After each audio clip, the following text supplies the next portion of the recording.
So yeah, I'm Thomas Kroeker. I'm 19 years old, and I'm a lifelong Vancouverite and a geography and economics major at UBC. And so I'm here today to speak up against the Broadway Plan's government-led gentrification that will make housing more expensive for the people who actually work to make a living in Vancouver. Yeah! Right? The future of the city is at stake because this is about who the city is built for. And, you know, while it's great to see so many of you out gathered here, it's a shame that City Hall has shut the people of Vancouver out of council chambers inside by banning public hearings.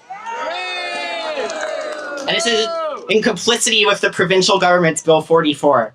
So this mayor and council has absolutely zero respect for the people who actually live here.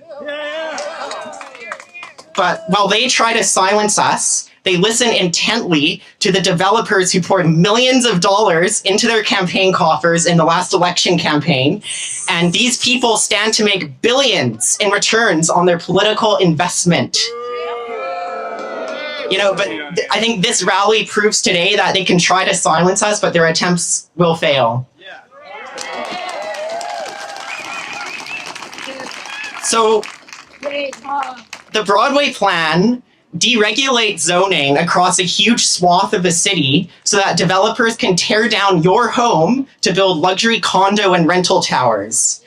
So right now, the corridor between Clark and Vine houses half of the city's renters and contains some of the city's most affordable remaining rental housing stock in well-planned, low-rise apartments that anyone would want to live in. But developers and their puppets at City Hall, they look at these neighborhoods and they look down on them. Well, for us, our neighborhoods offer us a place to live. This greedy growth coalition, they look at these people, they look at these neighborhoods, and all they see is a chance to make a profit. They don't care about the people who live here. They just want to take and reduce any barriers or opposition to them earning appreciation on their land investments. Now, they can't just say this quiet part out loud, so they have crafted a narrative instead.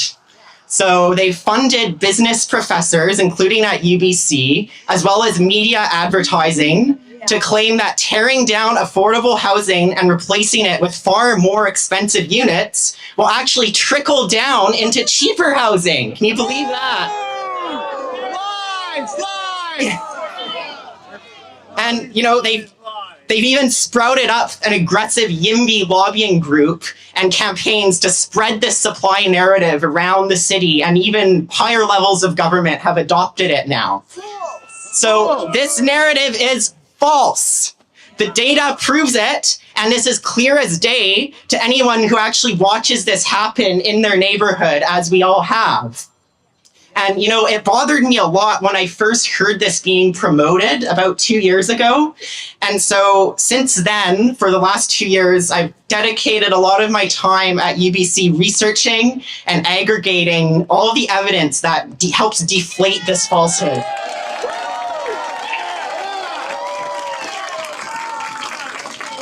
And so these are the facts. The facts is Vancouver has adhered to this ideology, this kind of supply growth narrative for about the past 20 years. And as a result, we've tripled the number of housing units in our city since 1961. That's more than any other developed city in North America.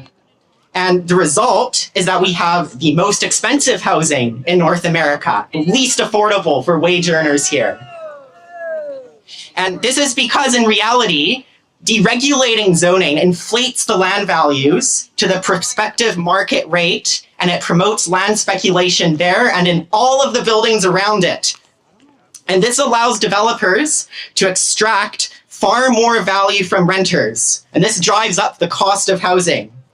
Our government has allowed land investors to make more profit from their assets, and this profit comes from our hard-earned income and raises our rents. So to claim that increasing the profits of these land investors will trickle down and decrease the cost of housing for us is ridiculous, and it does not happen. It's never happened anywhere. There's no evidence for it.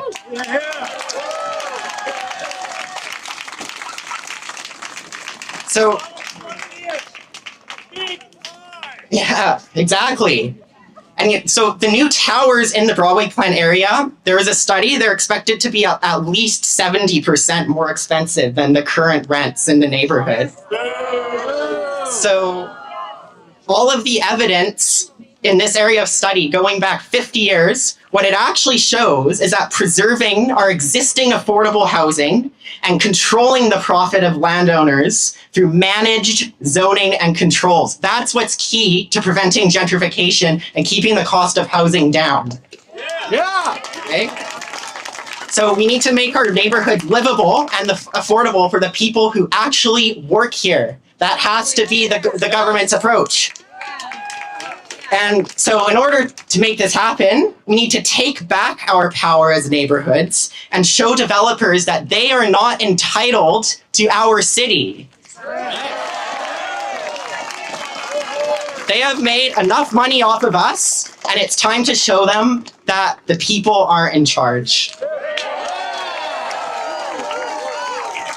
Awesome. Thank you.